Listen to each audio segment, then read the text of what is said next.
Update, Casey Concepcion surprised the local media by attending the press launch of her new international film, Asian Persuasion, along with the director and producer Jet Tolentino.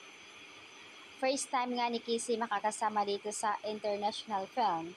Matagal din itong si Casey nawala at hindi nagparamdam sa kanyang project. At this time, makakasama nga si Casey. Tuwang-tuwa naman ibang mga netizens dito sa attire ni Casey Concepcion. Napakaganda. She's glowing, stunning ayon sa iba. Talaga namang nagmukhang Claudine Barreto ayon sa iba. Nagmukhang Christine Hermosa.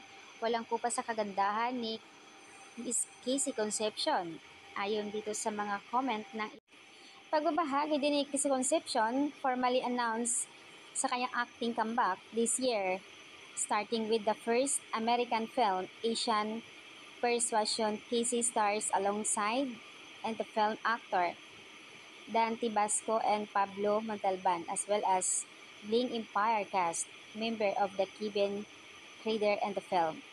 Congratulations, Casey Concepcion. And ilang taon nga hindi nagparamdam, ito na nga makikita na natin si Casey sa kanyang acting. Pinupuri naman si Casey sa kanyang glow, sa kanyang glowing, walang kupa sa kagandahan. At ang tanong dito ng iba, inspired nga ba daw si Casey Concepcion kay Mike? Dahil doon sa kumakalat na photos kung saan ay napaka-sweet ni Casey with the mic at kasama si Miss Pinky and Eric Santos. So ayan po yung update dito. At sa pagbabalik ni Casey Concepcion sa film, sana nga raw ay tuloy-tuloy na ang kanyang project at makikita. Hiling din ng karamihan na sana makakaroon ng project si Casey Concepcion and Piolo Pascual.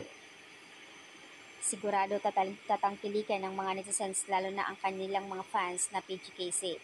Matagal na rin silang inaabangan, lalo na at andito ngayon si Casey Concepcion sa Pinas.